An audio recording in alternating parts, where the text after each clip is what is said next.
Très chers auditeurs, il paraît que nous naissons avec la capacité innée de communiquer avec l'au-delà.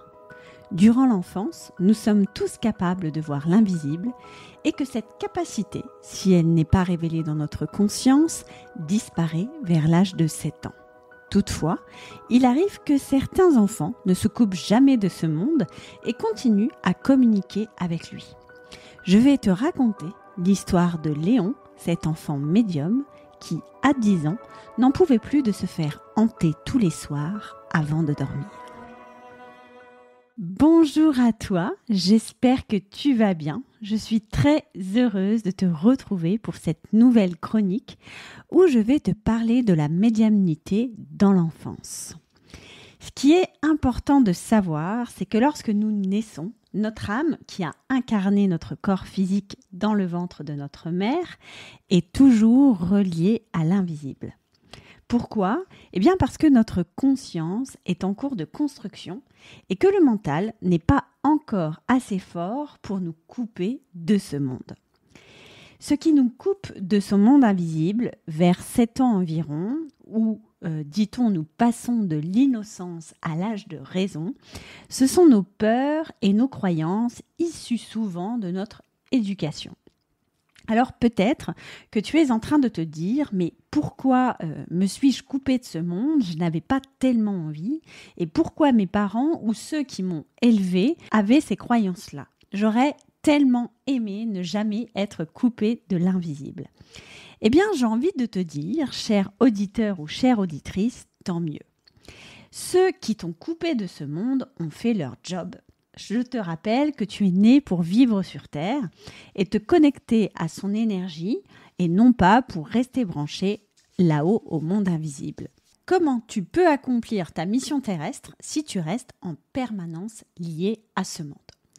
La plupart des humains passent par cette coupure, mais certains, dotés d'une très grande vibration déjà dès leur naissance, comme de plus en plus d'enfants d'ailleurs qui naissent sur cette terre, restent connectés à l'invisible au-delà de 7 ans. Et là, peut-être que tu te dis, génial, quelle chance, ces enfants qui arrivent dans notre monde sont toujours en connexion avec l'invisible. Mais aujourd'hui, j'avais envie de te raconter l'histoire de Léon, un enfant qui, lui, est en souffrance parce qu'il est resté connecté à ce monde.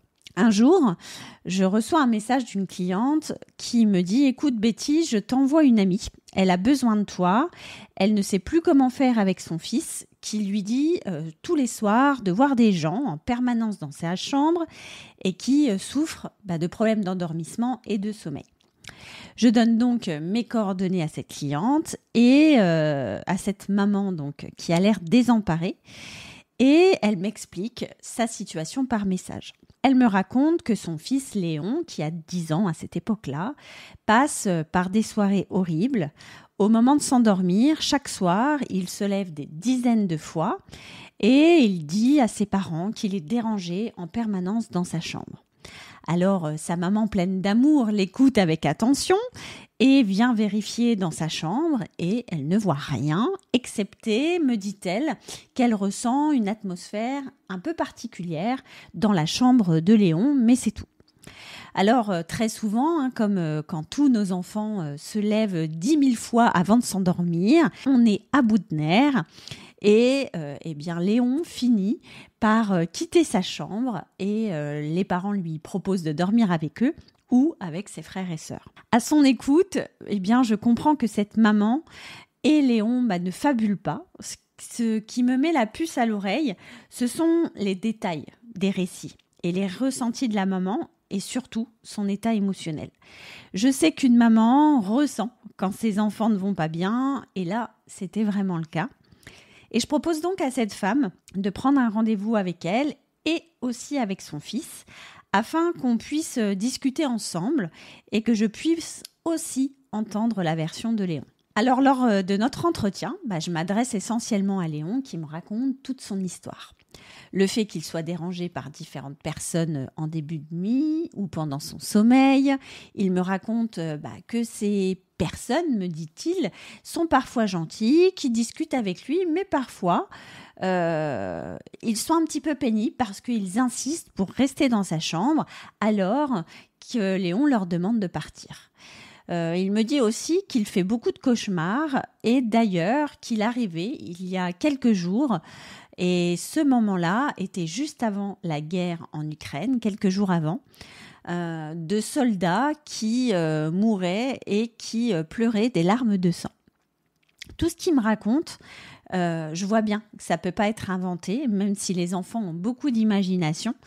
Et je connais trop bien ce monde, en fait, pour comprendre que tous ces détails appartiennent au monde de la médiumnité et des esprits. Je demande quand même, parce qu'il est important toujours, moi, en tant qu'accompagnante, de rester prudente, certaines questions précises à la maman. Parce qu'ayant travaillé pendant 17 ans en tant qu'enseignante et avec des enfants, je sais ô combien ils sont capables parfois de monter des histoires hallucinantes. Donc je vérifie quelques petites questions de base en demandant quelles sont les habitudes audiovisuelles de Léon. Est-ce qu'il joue souvent aux jeux vidéo? Est-ce qu'il regarde des films d'horreur? Ou est-ce qu'il lit des récits fantastiques?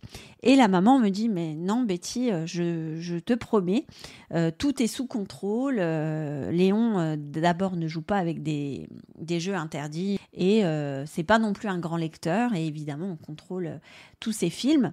Donc non, il n'est pas du tout sujet à ce genre d'images au quotidien.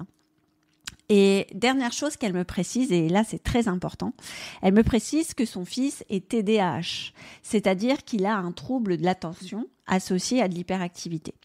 Ce trouble que je connais très très bien, car de nombreux enfants qui sont passés dans ma classe en étaient impactés, il se traduit souvent par des troubles de la concentration et de l'agitation constante avec une grande activité cérébrale. Et c'est cette dernière qui m'intéresse beaucoup. Alors, tu dois te demander, mais pourquoi les TDAH? Quel lien avec la médiumnité? Eh bien, tout ça, moi, ce que je te raconte, évidemment, je ne suis ni scientifique, ni docteur en neurologie. J'ai pas fait d'études poussées sur tout ça. Tout ça est issu de mes expériences et tous les enfants que j'ai pu rencontrer dans ma classe. Donc, il y en a des centaines. J'ai pu remarquer que tous les enfants qui souffraient d'un trouble neurologique de style TDAH, hyperactivité, tout ce qui est 10, avaient une sensibilité extrême. Et qui dit grande sensibilité, dit connexion plus facile à l'invisible, car nos 5 sens sont ultra réceptifs. Et pour être médium, et pour être connecté à l'invisible, c'est simplement une stimulation, une hyperstimulation. Nos 5 sens, c'est d'ailleurs ce que je propose dans mes formations, c'est de prendre en considération nos sens et juste les expanser pour pouvoir développer nos sens subtils. Et quand on a ça naturellement par une hyper quelque chose, eh bien, on a des enfants qui sont dans une grande sensibilité et qui, pour les terriens qui ne comprennent pas forcément le monde invisible et cette hypersensibilité, sont des enfants qu'on dit pénibles, mais c'est aussi des enfants très très réceptifs et donc qui peuvent voir des choses que la plupart des humains ne voient pas. Donc, quand cette maman m'a donné cette information très importante, je me suis dit là, Léon coche vraiment toutes les cases pour que je le croie et pour que je puisse me dire que cet enfant, effectivement, est bien connecté au monde des esprits et de l'invisible. Alors, après notre entretien, la première chose qui m'est apparue, c'est que la première chose qui m'est apparue évidente, c'était de lui demander de savoir finalement ce qu'il attendait de moi. Parce que effectivement, sa maman me demandait de l'aide, mais lui, en tant qu'enfant de 10 ans, qu'est-ce qu'il cherchait à obtenir de moi? Pourquoi il venait me voir? Quelle était son attente? Et Léon était un enfant très intelligent et il m'a dit, contre toute attente, Betty, je veux juste que tu arrêtes tout ça. Moi, je veux être un enfant normal. Alors, quand il m'a dit ça, j'ai fait waouh. Déjà, il a une belle prise de conscience sur qui il est et sur ce qu'est la normalité et l'anormalité. Et ces 2 phrases m'ont complètement bouleversée. Parce que cet enfant, finalement, qu'est-ce qu'il cherchait? Il cherchait simplement à vivre sur Terre dans son plus simple appareil, alors que beaucoup d'adultes, et peut-être toi qui m'écoutes aujourd'hui, et moi j'en fais partie aussi, en toute humilité, travaille chaque jour pour entendre la voix de l'au-delà. Et lui, il voulait juste être un terrien normal et plus entendre ça. Et ça, c'était vraiment une belle leçon. Et suite à sa requête, je lui ai tout de même expliqué ce qui se passerait quand nous allons faire notre petit accompagnement tous les deux. Il était un enfant médium, donc je lui ai expliqué ce que c'était que la médiumnité. Et j'allais tout simplement, moi, l'accompagner à couper avec ce monde. Mais ce qu'il était important qu'il sache, c'est qu'il avait un super pouvoir en lui. Alors ce super pouvoir, aujourd'hui, avec mon accompagnement, eh bien, nous allons tenter de l'éteindre à un moment, mais que s'il le voulait, il pourrait le réutiliser quand il le voudrait dans sa vie.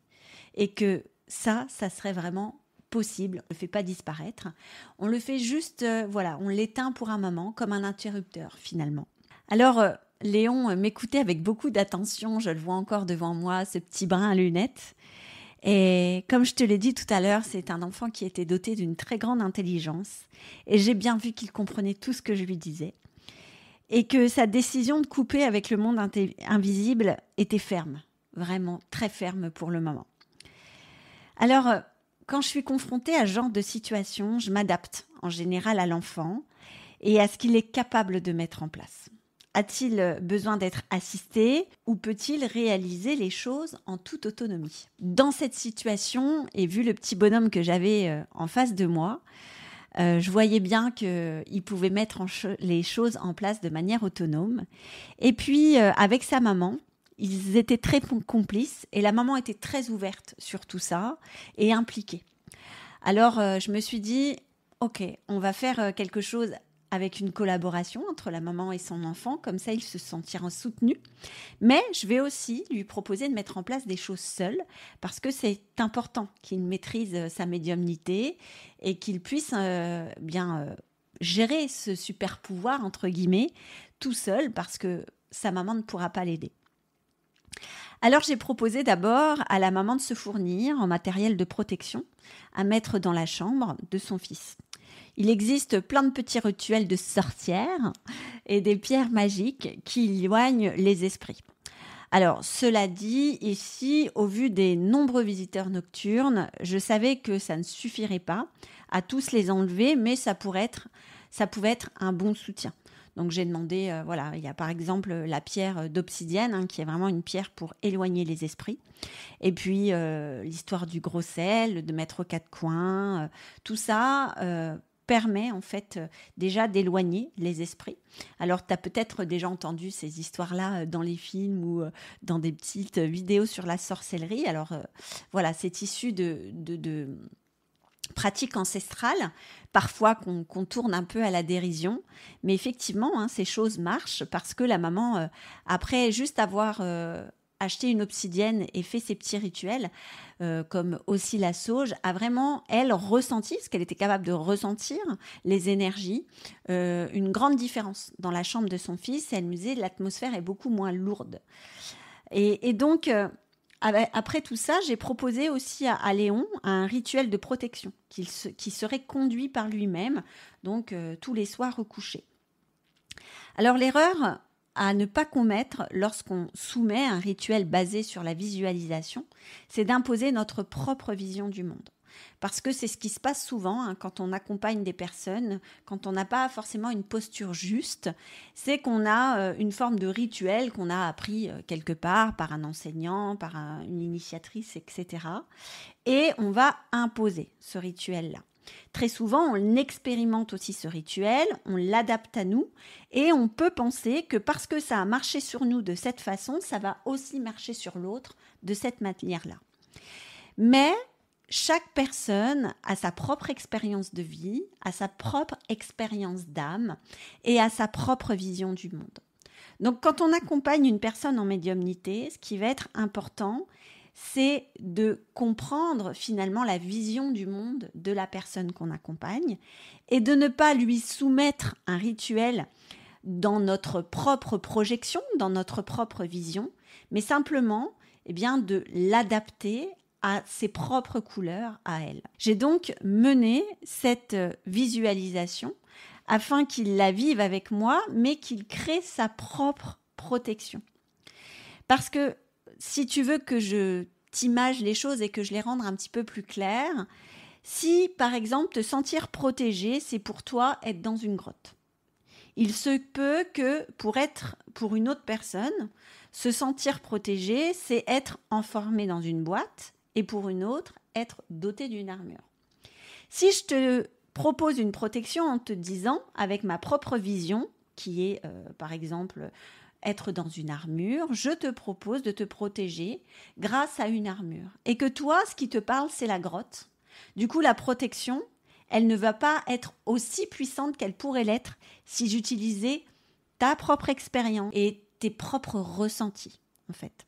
Donc, ce qui est important quand on accompagne une personne en médiumnité, et c'est ce que je propose dans mes différents accompagnements, c'est vraiment de m'adapter au monde de la personne. Et là, avec Léon, c'est ce que j'ai fait. Et il a créé sa propre protection. Il m'a apporté sa propre vision du monde. Je lui ai apporté finalement une méditation, une détente, une visualisation, des rituels assez précis en fonction de sa propre protection à lui. Il pouvait ainsi la ressentir dans son corps et répéter ce rituel chaque soir avant de dormir. La consigne, elle était ultra simple. Je lui ai dit, Léon, chaque soir, pose ton intention ferme auprès de cet esprit que tu ne veux plus être dérangé et protège-toi avec le rituel qu'on vient de mettre en place. À la fin de l'entretien, Léon et sa maman, je les ai sentis complètement soulagés et ils avaient même hâte d'être au soir pour tester. Quelques jours plus tard, la maman de Léon m'envoie un message et elle me dit « Merci, merci Betty.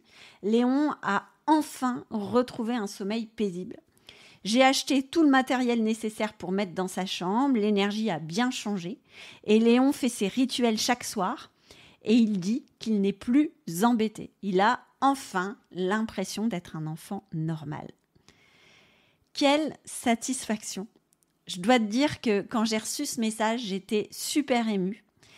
Et ce qui m'a surtout émue, c'est finalement de voir cet enfant heureux et se sentir normal, parce qu'il avait juste besoin de ça. Et évidemment, j'ai pris soin de redemander comment ça se passait pour lui quelques mois plus tard. Et visiblement, tout était encore paisible. Léon continuait ses petits rituels et c'était parfait. Et il commençait même à s'en détacher parce que le but, c'est pas non plus qu'il soit dépendant de ces rituels. Le but, c'est de faire comprendre aux esprits qu'avec lui, c'est pas le moment et que c'est pas le bon endroit. Et les esprits, avaient compris qu'il n'était pas la bonne personne pour le moment pour entrer en communication ou pour laisser un message. Et donc, Léon pouvait se débarrasser de ce rituel parce que les esprits avaient passé leur chemin, en fait. Et c'était ça l'objectif. En tout cas, pour moi, cette expérience a été très riche. Léon m'a beaucoup, beaucoup appris. Ça m'a aussi permis de me relier à certaines parts de moi quand j'étais enfant, à admettre aussi que, ce que je voyais, c'était pas des bêtises, ce qui était bien réel dans ma chambre, simplement que moi, à cette époque, je n'avais pas une maman qui était ouverte à tout ça. Et que, tout ce qu'on a pu voir dans l'enfance, et même si on a eu quelque part des discours qui étaient contraires, sache que quand on est enfant, on voit des choses que parfois certains adultes ne voient pas, et que si tu as encore ces souvenirs-là en toi aujourd'hui, peut-être qu'il est temps d'y croire. J'espère que cette histoire t'a plu. Peut-être tu te retrouves dans Léon ou peut-être davantage dans sa maman, que tu es maman d'une enfant ou d'un enfant médium qui a parfois des amis imaginaires un peu trop insistants. Sache que tout ça n'est pas irrémédiable, que tu as la capacité de pallier à tout ça. Il suffit simplement de technique et d'un peu de courage pour oser se dire que oui, nous ne percevons pas tout et que nous pouvons communiquer avec l'invisible. Si tu souhaites en savoir plus sur ce monde, je t'invite simplement à télécharger la ressource gratuite qui est sous cet épisode, le magazine âme, où tu vas pouvoir tester la médium qui est en toi quel médium es-tu? Il suffit simplement de télécharger cette ressource par le lien et tu auras directement le test dans ta boîte email. Merci de m'avoir écouté et à très bientôt pour une nouvelle chronique du médium.